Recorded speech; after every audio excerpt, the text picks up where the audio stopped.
സുജേട്ടാ നമസ്കാരം. നമസ്കാരം. ലോകമെമ്പാടും ട്രംപ് എഫക്റ്റ് ആണ്. അതായത് കുടിയേറ്റക്കാർക്കെതിരെ വമ്പൻ നീക്കങ്ങളാണ് ലോകമെമ്പാടും നടന്നുകൊണ്ടിരിക്കുന്നത്. നമ്മൾ തന്നെ എത്രയധികം വാർത്ത കൊടുത്തു. സൗദി അറേബ്യയിൽ നടക്കുന്നത് ഒരു ദിവസം 20,000 പേരെയൊക്കെയാണ് നാട് കടത്തുന്നത്. 10,000 പേരെ അറസ്റ്റ് ചെയ്യുന്നു. പോരാത്തതിന് സൗദി പൗരന്മാർക്ക് നിർദ്ദേശം കൊടുക്കുന്നു. അതായത് നിങ്ങൾ ഈ കുടിയേറി വരുന്ന ആൾക്കാർക്ക് ഈ വാടക ഇല്ലാതെ വാടക വീടും പിന്നെ ഈ ചപ്പ് ചവറൊക്കെ കൊടുക്കുന്നത് ആൾക്കാർക്ക് 15 ലക്ഷം ദിർഹം പിഴയും ഈ ചാട്ടവാറടിയും പോരാത്തതിന് ഈ ഇത്ര വർഷം തടവുണ്ട് എന്നൊക്കെയാണ് സൗദി അറേബ്യ പറയുന്നത്. തൊട്ട് പിന്നാലെ ഒമാൻ അവരെ പൗരത്വ നിയമം പുനഃപരിശോധിക്കാൻ പോവുകയാണ്. യൂറോപ്യൻ രാജ്യങ്ങളെല്ലാം കഴിഞ്ഞ ദിവസം നമ്മൾ കൊടുത്ത ഒരു വാർത്ത, ഇന്ന് രാവിലെ നമ്മൾ കൊടുത്ത ഒരു വാർത്ത, അമേരിക്കയിൽ തൂക്കി പറക്കുകയാണ് എല്ലാ എണ്ണത്തിനെയും. അമേരിക്കയിൽ അനധികൃതമായി പോയി എല്ലാ എണ്ണത്തിനെയും തൂക്കി പറക്കുകയാണ്. യഥാർത്ഥത്തിൽ നമ്മുടെ കേരളത്തിലെ മാധ്യമങ്ങളൊക്കെ കൊടുത്തത് ഇന്ത്യക്കാർക്കെതിരെ അമേരിക്ക അല്ല UK വലിയ റെയ്ഡ് നടത്തുന്നു എന്നുള്ളതാണ്. പബ്ബുകളിൽ, ബാറുകളിൽ, റെസ്റ്റോറൻറ്റ്സിൽ ഇവിടെ എല്ലാം ഇന്ത്യക്കാർ ഒളിച്ചിരിക്കുന്നുണ്ടെങ്കിൽ, അനധികൃതമായി ഒളിച്ചിരിക്കുന്നുണ്ടെങ്കിൽ അവരെ പിടിച്ച് പുറത്താക്കാനാണ് UK ശ്രമം എന്ന് പറയുന്നത്. നമ്മുടെ ഡൊണാൾഡ് ട്രംപ് അമേരിക്കയിൽ ചെയ്യുന്നത് എന്താണ്? ഇന്ത്യ കഴിഞ്ഞ ദിവസം ഗുജറാത്തിൽ നിന്ന് 16 ബംഗ്ലാദേശികളെ അടിയും കൊടുത്ത് തുണിയും പറിച്ച് നാട് കടത്തിയതേ ഉള്ളൂ. അപ്പൊ ഇങ്ങനെയൊക്കെയുള്ള ഒരു സാഹചര്യങ്ങളിലൂടെയാണ് നമ്മുടെ നാട് കടന്നു പോയിക്കൊണ്ടിരിക്കുന്നത്. അപ്പോൾ പല ആൾക്കാരും ചോദിക്കുന്ന ഒരു കാര്യമുണ്ട്. ഇപ്പൊ സൗദി അറേബ്യ എടുത്തു കഴിഞ്ഞാൽ തന്നെ സൗദി അറേബ്യയിൽ ഈ അകത്ത് വരുന്ന ആൾക്കാർക്കുണ്ടല്ലോ, അവർ അനധികൃതമായിട്ട് കുടിയേറിയിട്ട് അകത്ത് വരുന്ന ആൾക്കാർക്ക് ശിക്ഷകളുണ്ട്. നമ്മുടെ ഇപ്പൊ അമേരിക്കയിലാണെങ്കിലും ഡൊണാൾഡ് ട്രംപ് അവിടെ ഇന്ത്യക്കാർക്ക് ശിക്ഷയൊന്നും കൊടുക്കാതെ പാവം പൊക്കോട്ടെ എന്ന് പറഞ്ഞിട്ട് നമുക്ക് ഇങ്ങോട്ട് നാട് കടത്തുകയാണ് ചെയ്തത്. യഥാർത്ഥത്തിൽ അവിടെ അങ്ങനെ കയറി ചെന്ന് കഴിഞ്ഞാൽ എന്താണ് പിടിച്ച് ജയിലിലിടേണ്ട കാര്യമാണ്. ജയിലിലിട്ടിട്ട് ജയിലിടിഞ്ഞാൽ വെളി വരാത്ത വകുപ്പുകളൊക്കെ ചുമത്തി അകത്തിടാനായിട്ട് സാധിക്കും. അപ്പൊ അതൊന്നും ചെയ്യാതെ ഡൊണാൾഡ് ട്രംപ് ഇങ്ങോട്ട് പറഞ്ഞു വിട്ടു. എന്നിട്ട് ഇവിടെയുള്ള ആൾക്കാർക്ക് ഡൊണാൾഡ് ട്രംപ് റോൾസ് റോയ്സ് കൊണ്ടിറക്കിയില്ല എന്ന് പറഞ്ഞുള്ള പരാതിയാണ്. എന്തായാലും ഇന്ത്യയും അതുപോലെയാണ് ചെയ്യുന്നത്. ഇവിടെയുള്ള ബംഗ്ലാദേശികളെ കൈ കിട്ടി കഴിഞ്ഞാൽ ഇന്ത്യ അവരെ നാട് കടത്തുന്ന സ്ഥിതിയാണ്. ഇവർക്ക് സകല കാര്യങ്ങളും കൊടുത്ത് ഇവരുടെ ഡിറ്റൻഷൻ സെന്ററിൽ പിടിച്ചിട്ട് കഴിഞ്ഞ ദിവസം സുപ്രീം കോടതി ഒരു കാര്യം പറഞ്ഞിട്ടുണ്ട്. അത് വിജയുടെ ശ്രദ്ധിച്ചു കാണുമല്ലോ. അതായത് റോഹിംഗ്യൻ മുസ്ലിംസിന്റെ കുട്ടികൾക്ക് വിദ്യാഭ്യാസം നിഷേധിക്കരുതെന്ന് പറഞ്ഞു. അതിന്റെ താഴെ വലിയ വിമർശനമാണ് ഉയരുന്നത്. വിമർശനം എന്ന് പറഞ്ഞാൽ ആശങ്ക. സുപ്രീം കോടതി പറഞ്ഞു കഴിഞ്ഞാൽ അത് അന്തിമമാണ്, അത് നമ്മൾ അംഗീകരിക്കുന്നു. പക്ഷെ എന്നിരുന്നാലും ഈ റോഹിംഗ്യൻ കുട്ടികളുടെ വിദ്യാഭ്യാസത്തിന്റെ ചെലവാര് നോക്കും എന്നാണ് യഥാർത്ഥത്തിൽ പല ആൾക്കാരും ചോദിക്കുന്നത്. നമ്മുടെ രാജ്യത്തിന്റെ നമ്മൾ നികുതി കൊടുക്കുന്ന പൈസയിൽ നിന്ന് ഈ വലിഞ്ഞേറി വന്നവർക്ക് അതിന്റെ ചെലവ് നോക്കാനുള്ള, അത് കൊടുക്കാനായിട്ട് സാധിക്കില്ല എന്നുള്ള പല അഭിപ്രായങ്ങളും ഞാൻ കണ്ടു. എക്സിലാണ് കണ്ടത്. അപ്പൊ അങ്ങനെ ഇരിക്കുന്ന സാഹചര്യത്തിൽ ഇന്ത്യ പുതിയ നിയമം കൊണ്ടുവരികയാണ് യവന്മാർക്കെതിരെ. യവന്മാരിനി വലിഞ്ഞേറി വന്നു കഴിഞ്ഞാൽ അങ്ങനെ അങ്ങ് പുറത്തിറങ്ങി പോകണ്ട എന്നുള്ള രീതിയിൽ നിയമം കൊണ്ടു. എന്തൊക്കെയാണ് ഇതിന്റെ മറ്റു വിശദാംശങ്ങൾ? ഈ നിയമം ശക്തമായ ഒരു നിയമമാണോ? ഇത് കൊണ്ടുവന്നു കഴിഞ്ഞാൽ നമ്മുടെ ഈ അനധികൃതമായിട്ട് കുടിയേറ്റക്കാര് വരുന്നതിൽ എന്തെങ്കിലും ഒരു ഇമ്പാക്ട് ഉണ്ടാക്കാൻ ഇതിന് സാധിക്കും? എന്താ തോന്നുന്നത്? ഇതില് നമ്മുടെ ഈ കഴിഞ്ഞ കുറെ ദിവസമായിട്ട് ഇപ്പം നമ്മുടെ മാധ്യമങ്ങളിലൊന്നും, പ്രധാനപ്പെട്ട മാധ്യമങ്ങളിലൊന്നും ഈ ഇന്ത്യക്കാരെ കുടിയിറക്കുന്നതിനെ കുറിച്ച് വലിയ വാർത്തകളില്ല. അതിന്റെ പ്രധാന കാരണം എന്താണെന്ന് അറിയാമോ? GCC കൺട്രീസിൽ നിന്ന് വലിയ രീതിയിൽ ഇന്ത്യക്കാരെ പിടിച്ച് അകത്തിട്ട് പുറത്താക്കുന്നുണ്ട് ഇപ്പോൾ. അതും ഈ അമേരിക്ക പുറത്താക്കുന്നതിനേക്കാൾ വളരെ കഷ്ടമായിട്ടാണ് പുറത്താക്കുന്നത്. അപ്പോൾ ഇത്തരം വാർത്തകള് നമ്മൾ സ്വാഭാവികമായിട്ട് ഇപ്പൊ ഈ UK-യുടെയോ അല്ലെങ്കിൽ അമേരിക്കയുടെ വാർത്തകൾ വരുമ്പോൾ ആ വാർത്തകൾ ഹൈലൈറ്റ് ചെയ്യുമ്പോൾ സ്വാഭാവികമായിട്ട് നമ്മൾ ചോദിക്കും, ഇതിനേക്കാൾ മോശമായിട്ടല്ലേ ഇപ്പോൾ സൗദിയും ഒപ്പം തന്നെ UAE-യും ഒക്കെ ചെയ്യുന്നത്? ടിക്കറ്റ് പോലും അവർ എടുത്തു കൊടുക്കുന്നില്ല, സ്വന്തം പൈസയ്ക്ക് നാട്ടിൽ വരേണ്ട അവസ്ഥയല്ലേ എന്ന് ചോദിക്കും. അത് നമ്മൾ ചോദ്യം ഉയരരുത്. അല്ല, അത് ചർച്ചയാകാതിരിക്കാൻ വേണ്ടിയിട്ടാണ് ഇപ്പോൾ ഈ വാർത്തകൾ മുക്കിക്കൊണ്ടിരിക്കുന്നത്. ഇപ്പൊ ആർക്കും കൈവിലങ്ങിന്റെ കഥ പറയാനില്ല, ഈ കൈവിലങ്ങിട്ട കഥ പറയാനില്ല, ട്രംപ് മോദി ഫ്രണ്ട്ഷിപ്പ് പറയാനില്ല, ഒന്നും പറയാനില്ല. എന്താ കാര്യം? അവിടെ 18,000 പേരാണ് അനധികൃതമായി കുടിയേറി പുറത്താക്കാനായി കാത്തിരിക്കുന്നത്. ഇവിടെ 60,000 UAE മാത്രം. സൗദിയിലെ കണക്ക് കിട്ടിയിട്ടില്ല, ഈ ഒമാനിലെ കണക്ക് അന്നം തരുന്ന നാടെന്ന് മാത്രമല്ല, ഇവർക്ക് ഇതിന് പറയാൻ, കാരണം ഇവർ ആരെ സന്തോഷിപ്പിക്കാനാണോ വാർത്ത കേട്ടത് അവര് സന്തോഷിക്കുന്ന രാജ്യങ്ങളിൽ നിന്ന് പുറത്തായിക്കൊണ്ടിരിക്കുകയാണ്. അവിടെയാണ് നമ്മുടെ പ്രശ്നം.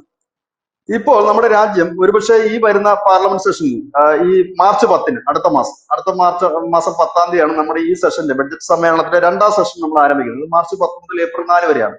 ഈ സെഷനിൽ നമ്മൾ കൊണ്ടുവരാൻ പോകുന്ന ഒരു പ്രധാനപ്പെട്ട ബില്ലാണ് ഈ കുടിയേറ്റക്കാരെ നിയന്ത്രിക്കുന്ന ഒരു ബില്ലാണ്. അത് ഓൾറെഡി നമുക്ക് ആ നിയമം ഉള്ളതാണ്. അതിന്റെ ഒരു അമെന്റ്മെന്റ് ആക്ട് ആണ് നമ്മൾ കൊണ്ടുവരുന്നത്. അത് വിവിധ നിയമങ്ങൾ ചേർന്നിട്ടുള്ള ഒരു ബില്ലാണത്. അത് ഫോറിൻ ആക്ട് 1946, ഒപ്പം തന്നെ പാസ്പോർട്ട് ആക്ട് 1920, ഇതിനെല്ലാം ഭേദഗതി ചെയ്തുകൊണ്ടാണ് വരുന്നത്. ഇപ്പോൾ നമ്മുടെ രാജ്യത്ത് അനധികൃതമായി കടന്നു കയറുന്നവർക്ക് കടുത്ത ശിക്ഷയൊന്നുമില്ല. അതായത് പാസ്പോർട്ട് ഇല്ലാതെ എത്തിക്കഴിഞ്ഞാല് 50,000 രൂപ പിഴയും 5 വർഷം തടവുമാണ്. ഇപ്പോൾ അത് മാറ്റിക്കൊണ്ട് നമ്മളത് 10 വർഷം തടവ് 10 ലക്ഷം രൂപയുമാക്കി മാറ്റുന്നു. ഒപ്പം തന്നെ വ്യാജ വിസയുടെ കാലാവധി കഴിഞ്ഞ് ഇവിടെ തങ്ങുന്ന വിദ്യാർത്ഥികൾ മറ്റ് പ്രൊഫഷൻസിലുള്ളവർക്കാണ് എങ്കിൽ നമ്മൾ അവർക്ക് 3 ലക്ഷം രൂപ പിഴയും 3 വർഷം തടവുമുണ്ട്. ഇതിനകത്തൊക്കെ ഒരു കുറച്ചുകൂടെ നമുക്ക് നന്നായിട്ട് തോന്നുന്നത് ഈ വരുന്ന ബംഗ്ലാദേശി പൗരന്മാരെ പാർപ്പിക്കുകയോ അവർക്ക് വേണ്ട അനധികൃതമായി എത്തുന്നവരെ പാർപ്പിക്കുകയോ അവർക്ക് സഹായം ചെയ്തു കൊടുക്കുകയോ അവർക്ക് സഞ്ചരിക്കാൻ വാഹനം കൊടുക്കുകയോ ചെയ്താൽ അവർക്ക് 5 ലക്ഷം രൂപ പിഴയും 10 വർഷം വരെ തടവും ഇതിൽ പറയുന്നുണ്ട്. അതായത് ഷുറാപ്പിയുടെ പോക്കറ്റ് കീറും. സൗദി അറേബ്യയിലൊക്കെ ചെയ്യുന്നത് പോലെ തന്നെ സൗദി അറേബ്യയിൽ ആണെന്ന് തോന്നുന്നു. ഇപ്പം ധനുഷ് നേരത്തെ സൂചിപ്പിച്ചത് 15 ലക്ഷം ദിർഹത്തിന്റെ കഥ പറഞ്ഞത് അതെ ആ, അതെ അതെ, സൗദി ആ, സൗദി. സൗദി. അപ്പം ആ ഒരു രീതിയിലേക്ക് നമ്മുടെ നിയമം മാറ്റി എഴുതുകയാണ്. അതായത് നമ്മുടെ സംസ്ഥാനത്ത് പലയിടത്തും ബംഗ്ലാദേശികളെ കൊണ്ടുവന്നിട്ടുണ്ട്. ഇതിനകത്ത് ഈ കൊണ്ടിരുന്നവര് മുഴുവൻ ഭീകരരാണെന്നല്ല പറയുന്നത്. ഇതിനകത്ത് ഉം, നിരപരാധികളായ കോൺട്രാക്ടർമാരാണ് പലരും. നമ്മുടെയൊക്കെ ഉം, കടകളിലൊക്കെ ഉം, ഉം, നിൽക്കുന്നുണ്ട് ഒരുപാട് ബംഗ്ലാദേശികളൊക്കെ. ഉം, ഇവരാരാ ഉം, എന്താന്ന് പോലും ആ കടക്കാരനും അറിയില്ല, ഈ കൊണ്ടുവന്നവനും അറിയില്ല. ഇവരുടെ കയ്യിൽ ഉം, ഒരു രേഖ ഉണ്ടാകും. ആ രേഖ മേടിക്കുന്നു, ഇവനെ എവിടെയെങ്കിലും താമസിപ്പിക്കുന്നു, ഇവനെ ജോലിക്ക് കൊണ്ടുപോകുന്നു. നാളെ ഇവനെ NIA പൊക്കിക്കൊണ്ട് പോകുമ്പോഴോ ഇല്ലെങ്കിൽ മറ്റാരെങ്കിലും പൊക്കിക്കൊണ്ട് പോകുമ്പോൾ മാത്രമാണ് ഈ കൊണ്ടുവന്ന ലേബർ കോൺട്രാക്ട് ഒപ്പം തന്നെ മറ്റവരും അറിയുന്നത്. അപ്പോ ഇവിടെ നിയമമില്ലാഞ്ഞിട്ടല്ല ഇവരിങ്ങനെ ചെയ്യുന്നത്. ഇവിടെ നിയമമുണ്ട്. പോലീസ് സ്റ്റേഷനിൽ നമ്മൾ ഈ വരുന്നവരുടെ ഡീറ്റെയിൽസ് കൊടുക്കണമെന്നുണ്ട്. അവരുടെ താമസ സൗകര്യത്തിനെ കുറിച്ച് ഡീറ്റെയിൽസ് കൊടുക്കണമെന്നുണ്ട്. പോലീസിനെ സംബന്ധിച്ച് ഇടയ്ക്കിടയ്ക്ക് ഇവിടെ പരിശോധന നടത്തണമെന്നുമുണ്ട്. ഈ നിയമം നിലനിൽക്കെ തന്നെയാണ് ഇങ്ങനെ അനധികൃതമായി ലക്ഷക്കണക്കിന് പേര് സൗത്ത് ഇന്ത്യയിലേക്ക്, പ്രത്യേകിച്ച് കേരളത്തിലടക്കം വന്ന് ഇതേ രീതിയിൽ ഉം, പോകുന്നു. ഉം, ഉം. ഇപ്പോൾ അതിനും പണി വീണിരിക്കുകയാണ്. അവർക്ക് ശിക്ഷയില്ല ഇവരെ കൊണ്ടുവരുന്നതിനും താമസിപ്പിക്കുന്നതിനും. ഇപ്പൊ അവർക്ക് കൂടി ശിക്ഷ വരുന്നു. അവരെ അനധികൃതമായി എത്തിച്ചു കഴിഞ്ഞാൽ, അവരെ കൊണ്ട് പാർപ്പിച്ചു കഴിഞ്ഞാൽ അവർക്ക് 5 ലക്ഷം രൂപ മുതൽ 10 വർഷം വരെ, 5 to 10 വർഷം വരെ തടവാണ് ഈ കൊണ്ടുവരുന്ന ആൾക്ക്. അതുപോലെ താമസിപ്പിക്കുന്ന ആൾക്ക്. ഇവർക്ക് സഞ്ചരിക്കാൻ വണ്ടി വിട്ടു കൊടുക്കുന്നവർക്ക് അവരുടെ വണ്ടി അപ്പോൾ തന്നെ ജപ്തി പിടിച്ചെടുക്കും വണ്ടി. ഒപ്പം തന്നെ ഇതും ചെയ്യുന്നുണ്ട്, അവർക്ക് ശിക്ഷ. ഇങ്ങനെ ഒരു നിയമം വരുന്നതോടുകൂടി തന്നെ ഈ അനധികൃതമായി കുടിയേറി വരുന്നവർക്ക് താവളം ഒരുക്കാനായിട്ട് പലരും തയ്യാറാകത്തില്ല. കാരണം ഒരു അർത്ഥത്തിൽ പറഞ്ഞു കഴിഞ്ഞാൽ ഇവര് ഭീകരവാദത്തെ സഹായിക്കുന്നു എന്ന ആ ഒരു കണ്ണിൽ തന്നെ ഇത് വരും നിയമപരമായിട്ട്. കാരണം അതെ അതെ. അനധികൃതമായി എത്തുന്നു. ആ എത്തുന്നവർക്ക് താവളം ഒരുക്കി കൊടുക്കുക എന്ന് പറഞ്ഞാൽ അവരുടെ വിധ്വംസക പ്രവർത്തനങ്ങൾക്ക് ഇല്ലെങ്കിൽ അവരുടെ മറ്റു പ്രവർത്തനങ്ങൾക്ക് ഒരു ഇടത്താവളം നമ്മുടെ നാട്ടിൽ ഉണ്ടാക്കി കൊടുക്കുകയാണ് ഇവർ കൂട്ടു ചെയ്യുന്നത്. നിൽക്കുക. ഇവർ വ്യാജ പാസ്പോർട്ട് കൂട്ടു നിൽക്കുകയാണ്. വ്യാജ പാസ്പോർട്ടും മറ്റും ശരിയാക്കി കൊടുത്തു മറ്റുമൊക്കെ. അതല്ലാതെ അവരുടെ ഉം. നിഷ്കളങ്ക മനോഭാവം കൊണ്ടാണെന്ന് രാജ്യം കരുതില്ല, ഇന്ത്യൻ ഭരണഘടന കരുതില്ല, ജുഡീഷ്യറി കരുതില്ല. അപ്പൊ ആ നിയമങ്ങളാണ് കർശനമാക്കുന്നത്. ഏതായാലും ഈ നിയമം കർശനമാകുമ്പോൾ പ്രതിപക്ഷത്തിന്റെ ഒരു നിലപാട് എന്താണെന്ന് നമുക്കറിയില്ല. പ്രതിപക്ഷം എതിർക്കാനുള്ള സാധ്യതകൾ ഉണ്ടോ എന്നും അറിയില്ല. കാരണം ഇപ്പോഴെല്ലാം എതിർക്കുന്ന ഒരു ട്രെൻഡാണ് അവർക്കുള്ളത്. കാരണം ഈ രാജ്യം നന്നാകുന്നത് അവർക്ക് വലിയ ബുദ്ധിമുട്ടാണ്. അപ്പൊ 12 ഇതിനെ ലക്ഷം എതിർക്കുക. ടാക്സ് റിഡക്ഷൻ ചെയ്ത കാര്യം വരെ പ്രതിപക്ഷം എതിർത്തിട്ടുണ്ട്. വലിയ വാർത്തയായിരുന്നു. 12 നല്ല കാര്യമല്ലേ അത്? പൊതുജനങ്ങൾക്ക് എന്തെങ്കിലും നല്ലത് ചെയ്യുകയാണെങ്കിൽ അതുവരെ എതിർത്തിട്ടുണ്ട്. ഇവര് ചോദിച്ചതാണ് കേട്ടോ, നിങ്ങൾ റെഡി ആണോ എന്ന്. കേജ്രിവാൾ അടക്കമുള്ള ചോദിച്ചാൽ 10 ലക്ഷമാണ് ചോദിച്ചത്, 12 കൊടുത്തു. എന്നിട്ട് അതിനെ എതിർക്കുകയാണ്. ഇപ്പൊ യവന്മാരുടെ തലയ്ക്ക് വല്ല ഓളവും ഉണ്ടെന്നാണ് നമ്മുടെ നാട്ടിലെ ജനങ്ങൾ മുഴുവൻ അല്ല, ചോദിച്ചുകൊണ്ടിരിക്കുന്നത്. ഓളമല്ല, ഈ രാജ്യം പിന്നാക്കം പോകണം. ഈ രാജ്യത്തിന് വളർച്ച ഉം. ഉണ്ടാകണം. ഈ രാജ്യത്തെ അരക്ഷിതാവസ്ഥ ഉണ്ടാകണം. പഴയതുപോലെ ഈ രാജ്യത്ത് കുത്തിത്തിരിപ്പും കാര്യങ്ങളും ഉണ്ടാക്കി ഇവമാർക്ക് ഏതെങ്കിലും തുരുത്തിൽ ഭരണം കിട്ടണം എന്നുള്ള ഒരു ചിന്താഗതിയായിട്ടാണ്. ആ ചിന്ത ജനം തിരിച്ചറിഞ്ഞത് കൊണ്ടാണല്ലോ ഈ അമേരിക്ക കോടിക്കണക്കിന് ഡോളർ ഫണ്ട് ഒഴുക്കിയിട്ടും ഇന്ത്യയിലെ ബഹുഭൂരിപക്ഷം മാധ്യമങ്ങൾ കട്ടക്കിറങ്ങിയിട്ടും വിവിധ രാജ്യങ്ങൾ സപ്പോർട്ട് ഉണ്ടായിട്ടും ഇവിടുത്തെ പ്രതിപക്ഷം എല്ലാം കൂടെ ആഞ്ഞു പിടിച്ചിട്ടും കിട്ടിയ സീറ്റിന്റെ എണ്ണം നമ്മൾ കണ്ടതാണ്.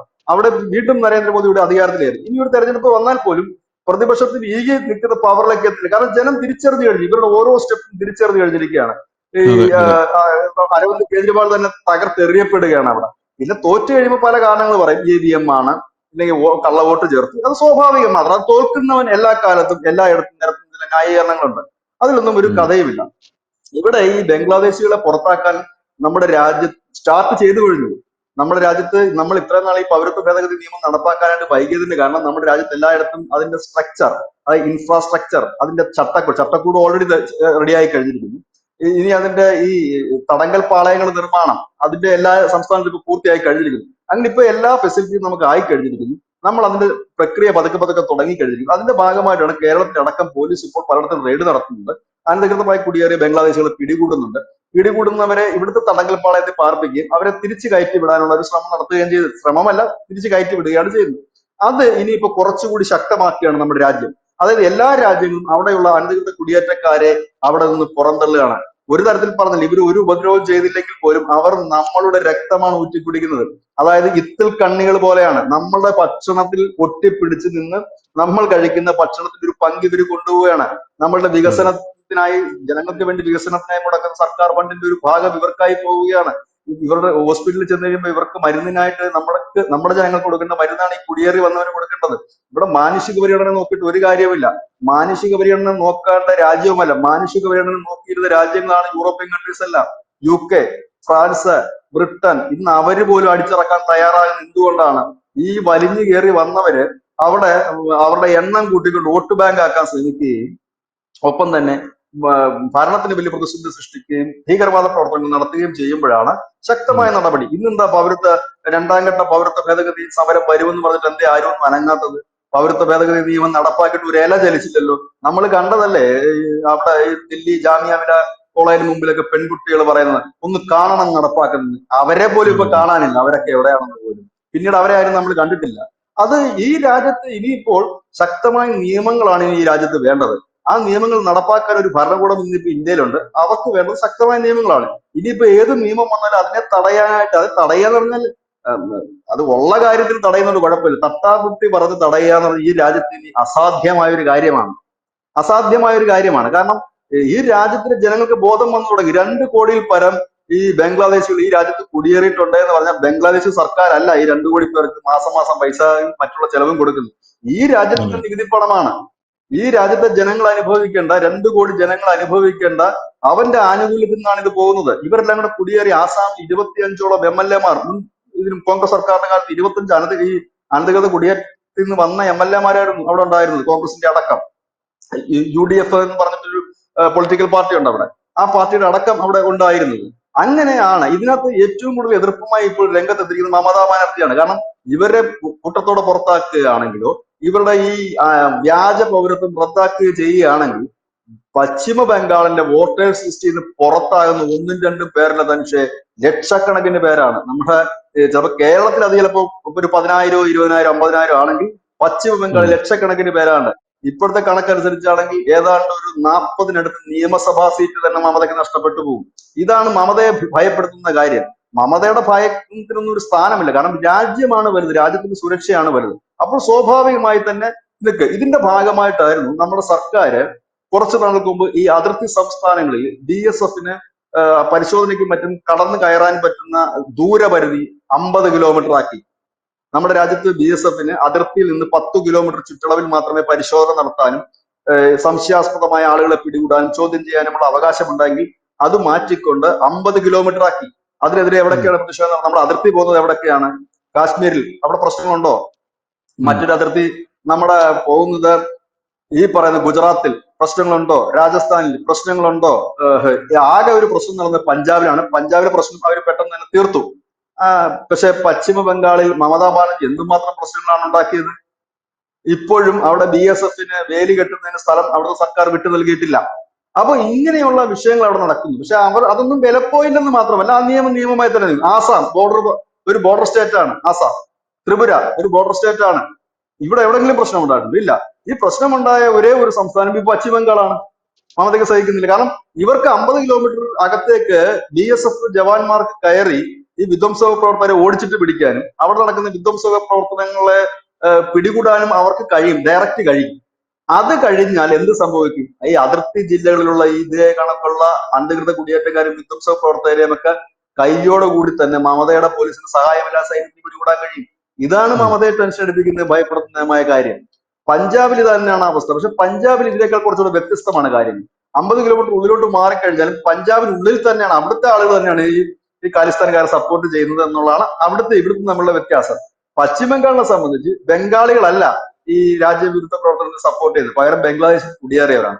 പഞ്ചാബിനെ സംബന്ധിച്ച് പറഞ്ഞു കഴിഞ്ഞാൽ കുടിയേറിയവരല്ല പ്രശ്നം, അവിടെ കുടിയിരിക്കുന്നവന്മാരാണ് പ്രശ്നം. അപ്പൊ ഇത് തമ്മിലാണ് ഇതിന്റെ ഒരു വ്യത്യാസം കാണുന്നത്. ഏതായാലും ഇപ്പോ ഈ ഒരു വലിയ നിയമമാണ് വരാൻ പോകുന്നത്. ഈ നിയമം കുറച്ച് നേരത്തെ വരേണ്ടതായിരുന്നു. നിയമം എന്നല്ല ഇതിന് പറയുന്നത്, അമെന്റ്മെന്റ് ആണ്, ഭേദഗതിയാണ്. അത് വന്നു കഴിഞ്ഞാൽ വലിയ രീതിയിൽ ഇപ്പൊ നമ്മളെ തുടങ്ങിക്കഴിഞ്ഞിരിക്കുന്നു. എനിക്ക് തോന്നുന്നത് ഇനി അത് മാസീവ് ആകും. ഇപ്പൊ നമ്മൾ വിവിധ സംസ്ഥാനങ്ങൾ, തമിഴ്നാട്ടിൽ നിന്നായാലും കേരളത്തിൽ നിന്നായാലും കർണാടകയിൽ നിന്നായാലും ഒരു ചെറിയ നമ്പേഴ്സ് മാത്രമാണ് ഇപ്പൊ പിടികൂടിക്കൊണ്ടിരിക്കുന്നത്. ഇനി അത് ബിഗ് ഓപ്പറേഷൻസിലേക്ക് പോകും. ബിഗ് ഓപ്പറേഷൻസിലേക്ക് എന്തുകൊണ്ട് പെട്ടെന്ന് പോകുന്നില്ല എന്ന് ചോദിച്ചു കഴിഞ്ഞാൽ ഇവരെ പിടികൂടിയിട്ട് നമുക്ക് ചുമ്മാ എടുത്ത് കളയാൻ പറ്റുന്ന ഒരു സാധനമല്ല. ഇവരെ പിടികൂടി കഴിഞ്ഞാൽ ഇവർക്കുള്ള തടങ്കൽ പാളയം അനിവാര്യമാണ്. ഇപ്പോൾ നമ്മുടെ കേരളത്തെ സംബന്ധിച്ചാണെങ്കിൽ നമുക്ക് ഇങ്ങനെയുള്ള വിദേശത്ത് നിന്ന് അനധികൃതമായി കുടിയേറിയവരെ പാർപ്പിക്കാനായിട്ട് നമുക്ക് 2 തടങ്കൽ പാളയമേ ഉള്ളൂ. ഒന്ന് തൃശ്ശൂരും, ഒന്ന് കൊല്ലമാണോ ട്രിവാൻഡ്രമാണോ എനിക്ക് സംശയമുണ്ട്. കരുതൽ ഈ രണ്ട് കേന്ദ്രം. തടങ്കൽപ്പാളയങ്ങൾ കരുതൽ കേന്ദ്രം രണ്ടെണ്ണമേ നമുക്കുള്ളൂ. അപ്പം ഇവിടത്തേക്കുള്ള ഫെസിലിറ്റി കുറവാണ് ഇത്രയും പേരെ ഒന്നിച്ച് പിടികൂടി കഴിഞ്ഞാൽ. അപ്പോൾ ഇവരെ ജയിലിൽ പാർപ്പിക്കുക, ഇവരെ പെട്ടെന്ന് കോടതിയിലേക്ക് കൊണ്ട് പ്രൊഡ്യൂസ് ചെയ്യുകയും ചെയ്യുക, പിന്നീട് എത്രയും പെട്ടെന്ന് ഇവരെ കയറ്റി വിടുകയാണ് ഇപ്പോൾ നമ്മൾ ചെയ്യുന്നത്. കാരണം ഇവരൊക്കെ പറഞ്ഞ ഫ്രഷ് ആയിട്ട് വന്ന ആളുകളാണ്, പെട്ടെന്ന് തന്നെ പിടികൂടുന്നു, വ്യാജരേഖ അപ്പൊ തന്നെ പുറത്തു വന്നു. ഇനി മാസമായിട്ടുള്ള പുറത്താക്കൽ എവിടെയാണ് സംഭവിക്കുന്നത് വെച്ച് കഴിഞ്ഞാൽ, വർഷങ്ങളായിട്ട് ഇവിടെ കുടിയേറിയന്മാരുണ്ട്, അതായത് വ്യാജ ഇതുമൊക്കെ സംഘടിപ്പിച്ച് ഇവിടുത്തുകാരായി മാറി, ഇവിടുത്തെ സ്ത്രീകളെ വിവാഹം കഴിച്ചും ഇവിടെ സ്ഥലം വാങ്ങി വീട് വെച്ചും കടമുറി കെട്ടിയെന്നൊക്കെ. അങ്ങനെയുള്ളവർ ഏറ്റവും കൂടുതൽ അസാമിലാണ്, പശ്ചിമ ബംഗാളിലാണ്. അവിടെയാണ് ഈ അസാമും ബംഗാളിലും ഒക്കെ ഈ വിഷയം നടക്കുന്നത്. ബംഗാളിലെ ജനം ഒറ്റക്കെട്ടാണ് ഇവന്മാരെ പുറത്താക്കണമെന്ന് പറഞ്ഞു. അവര് തന്നെ കുറെ എണ്ണത്തിനൊക്കെ അടിച്ചു ഓടിച്ചു. ഇപ്പൊ കച്ചവടമൊന്നുമില്ല ബംഗ്ലാദേശികൾക്ക് അസാമില്. അവിടുത്തെ കടയൊക്കെ പൂട്ടിപ്പോക്കാനമാര് ഒരു എനിക്ക് 4-5 മാസം മുമ്പ് പറഞ്ഞു, ഒരു പെൺകുട്ടിയെ കൊലപാതകവുമായി ബന്ധപ്പെട്ടിട്ട്.